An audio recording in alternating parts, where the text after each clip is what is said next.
j'aimerais qu'on aborde le thème du plagiat avec le passage des cours à distance.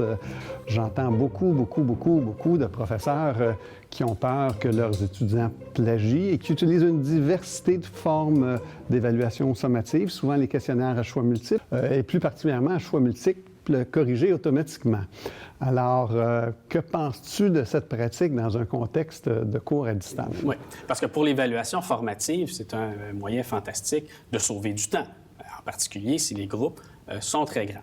Pour une évaluation sommative, il est douteux que l'on puisse vérifier l'atteinte de l'ensemble des objectifs d'un cours par des seules questions où la bonne réponse peut être reconnue parmi des mauvaises réponses. Cela étant, un très grand nombre de cours ont à vérifier la présence de connaissances pour gagner du temps, le temps de l'étudiant, le temps du professeur, qu'il y ait un certain nombre de questions ou un certain nombre d'épreuves sur un trimestre qu'il y a recours. C'est une chose. Il y a moyen d'organiser ces questions pour que le plagiat soit plus difficile. Cela dit, le plagiat est quand même plus facile lorsque la bonne information que deux étudiants ont à s'échanger, c'est seulement une correspondance entre une lettre et une question. Lorsqu'on a des questions plus élaborées, où la réponse a à être personnelle, a à être argumentée, a à être démontrée, là, c'est beaucoup plus difficile pour un étudiant de plagier en communiquant des réponses entre eux. Et c'est beaucoup plus facile aussi pour le professeur de créer de nouvelles questions et ainsi éviter que sa banque de questions soit brûlée d'un trimestre à l'autre. Il n'a qu'à modifier les données du problème posé pour lequel l'étudiant a construit une réponse et ce sera toujours pour l'étudiant un problème nouveau. Le problème étant nouveau, quand bien même l'étudiant fouillerait dans ses notes de cours ou chercherait des tableaux, chercherait des formules, il aura de toute façon à construire sa propre réponse personnelle au moment de l'examen. Donc, pour la prévention du plagiat, mais aussi pour la validité de l'évaluation, il est préférable d'utiliser des questions en réponse construite que des questions en réponse choisies parmi plusieurs. Donc, on parle de questions à court développement ou de questions à long développement. Quelles autres alternatives vois-tu aux questions à choix multiples dans l'évaluation à distance? Bien, on a vécu avec le contexte de pandémie à l'hiver 2020 la nécessité d'improviser pour évaluer dans certains cours. Alors, en mathématiques, en chimie, par exemple, ils ont à faire des démonstrations, ils ont à faire des schémas, ils ont à faire des graphiques et il n'y a pas toujours un outil informatique pratique pour le faire et ils étaient un peu désemparés.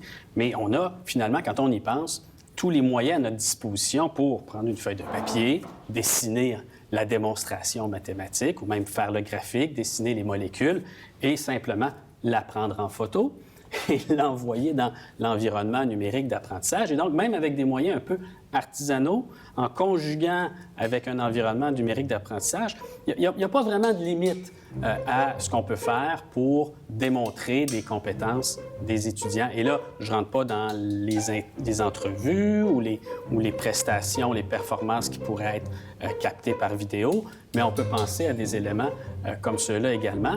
On est à distance et les équipements pour faire de l'évaluation à distance sont beaucoup plus puissants aujourd'hui qu'ils l'étaient il y a 20 ou 40 ans.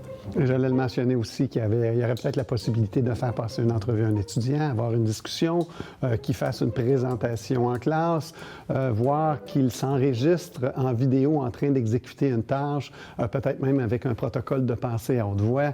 Dans le fond, si on pense au niveau supérieur de la taxonomie de Bloom, on a à notre disposition bien d'autres choses que les questions à choix multiples. Oui, et l'entretien individuel ou la performance ou l'explication par l'étudiant. Donc, il faut qu'on sorte un peu de nos habitudes. C'est pas dans nos pratiques d'évaluer les gens à travers des entretiens individuels. On a l'impression que c'est trop subjectif, alors qu'en fait, c'est souvent une démonstration beaucoup plus convaincante que d'avoir un nom sur une page frontispice. Une façon de contrer le plagiat et de mettre en place des bonnes pratiques d'évaluation des apprentissages. Ça règle peut-être les choses partiellement, mais en fait, pour répondre aux craintes des enseignants qui s'inquiètent du plagiat, qui est plus facile à distance, avouons-le, qu'aurais-tu à leur répondre ou qu'aurais-tu à leur proposer comme réflexion? Bien, Dans un premier temps, le plagiat qui nous préoccupe, c'est beaucoup le plagiat de l'évaluation finale, l'évaluation terminale. Parce que lors de l'évaluation terminale, l'étudiant est seul et c'est souvent une évaluation qui a un poids important dans la note.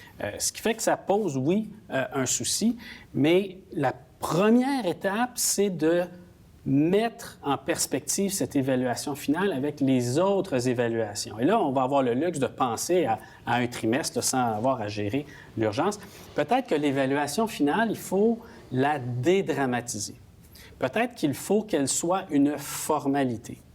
Si elle est une formalité parce que les étudiants se sont entraînés pendant un grand nombre de semaines, parce qu'ils ont déjà démontré et aux professeurs et à eux-mêmes qu'ils sont capables de résoudre les tâches qui font partie de l'évaluation finale, bien, ça va devenir comme, non pas une épreuve, mais un jeu, et ils vont le faire en respectant les règles. Et si on est dans un environnement comme celui-là, bien, le professeur a beaucoup moins à se préoccuper d'une forme ou d'une autre de plagiat, puisque, je le répète, dans un contexte comme celui-là, l'évaluation finale devient en quelque sorte une formalité. Donc, il s'agit de réduire un petit peu les enjeux relatifs à relatifs à l'évaluation finale. Ce ne sera pas possible tout le temps.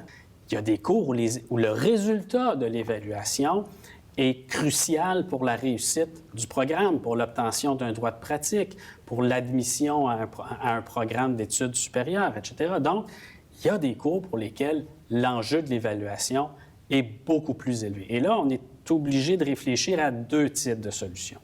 Le premier type de solution, c'est soit de ne pas tenir l'examen, donc de transformer l'examen en un travail personnel, ou de tenir un examen, mais qui, plutôt que de compter sur des questions à choix multiples ou des questions auxquelles on peut répondre facilement par des notes, bien, de travailler avec des questions plus à développement, avec des cas, comme on le disait, où la réponse de l'étudiant est personnelle et où, oui, un peu comme dans la vraie vie, il peut avoir accès à ses manuels, il peut avoir accès au contenu de son cours, visionner les présentations du professeur s'il pense que c'est une bonne façon d'investir son temps pour répondre. Et donc, il n'y a pas de plagiat dans ce cas-là parce qu'il n'y a pas de règles à violer. Il n'y a qu'un problème à résoudre et des ressources qu'on peut mobiliser pour le résoudre. Donc, dans ces cas-là, ça va assez bien de faire un examen en ligne avec un contrôle minimal. Mais il y a encore une fois des situations où on voudra un contrôle maximal de ce qui se passe dans l'examen. Et c'est là où on va avoir besoin d'une solution ou une autre de surveillance en ligne des examens.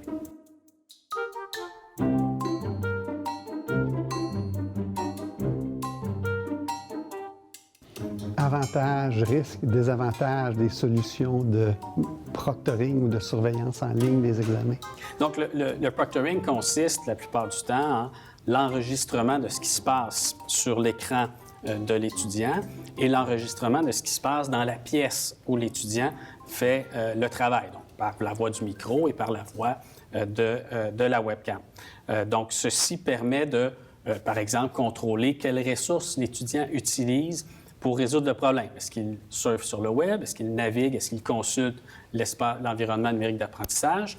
Est-ce qu'il consulte des sources écrites? Est-ce qu'il consulte d'autres personnes sur son téléphone? Donc, ça permet de contrôler toutes ces dimensions. Oui, mais là, j'ai une question. Je me place du point de vue de l'étudiant, puis je me dis, est-ce que c'est bien légal, tout ça? Est-ce que l'université a le droit de déployer un tel système de surveillance de ma vie personnelle? Il n'y a pas une loi sur la sécurité des renseignements personnels? Oui, alors, il y a quelques renseignements personnels qui sont collectés lorsqu'on utilise un tel système. L'étudiant doit être identifié.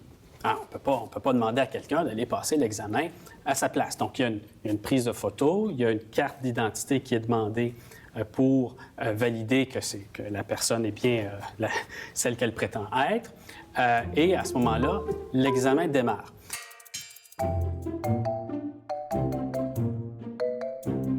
Ce qu'il faut dire aux étudiants, c'est qu'ils ont beaucoup plus de contrôle qu'ils le pensent sur la situation. D'une part, ils peuvent choisir avec quel ordinateur ils font leur examen. S'ils craignent pour les renseignements qui sont sur leur ordinateur, ils peuvent emprunter celui de quelqu'un d'autre ou même emprunter un ordinateur à l'université. S'ils considèrent que leur pièce, leur chambre, par exemple, est impropre à la réalisation de l'examen, ils peuvent très bien le faire à un autre endroit. Donc, les étudiants ont beaucoup plus de contrôle qu'ils le pensent, mais effectivement, c'est une source de stress pour eux et certains ont un désaccord de principe avec le fait d'être l'objet d'une surveillance électronique de la sorte. Toutefois, lorsque une université veut valider les résultats d'un examen parce qu'il veut valider la réussite d'un cours et défendre la valeur des diplômes, eh bien, elle procède à une surveillance des examens, que ce soit des examens en présentiel ou que ce soit des examens à distance. Et la surveillance d'examen, règle générale, n'est pas une activité optionnelle pour l'étudiant. Et comment on doit faire ça pour que ça se passe bien? Alors, les étudiants ont beaucoup de questions au sujet de la gestion de leurs renseignements personnels. Alors, il faut leur répondre. Quels sont les renseignements personnels qui sont collectés? Également, où est-ce qu'ils sont stockés? Est-ce qu'ils sont conservés éternellement? Qui a accès aux enregistrements vidéo? Quels sont les comportements qui sont susceptibles d'entraîner une sanction? Dépendamment des solutions, ils ne sont pas toujours observés par quelqu'un durant l'examen. C'est souvent un enregistrement qui peut être consulté par la suite, mais ils peuvent être en contact néanmoins avec leur professeur ou avec des surveillants pour obtenir des permissions comme d'aller chercher quelque chose à manger, aller aux toilettes, porter assistance à un enfant. Bref, il faut être conscient que la vie continue à l'intérieur d'un lieu de vie, d'un milieu de vie, mais on peut néanmoins surveiller de façon électronique la réalisation d'un examen. Merci, Frédéric Lapointe, conseiller pédagogique au Centre de pédagogie universitaire. C'est un plaisir.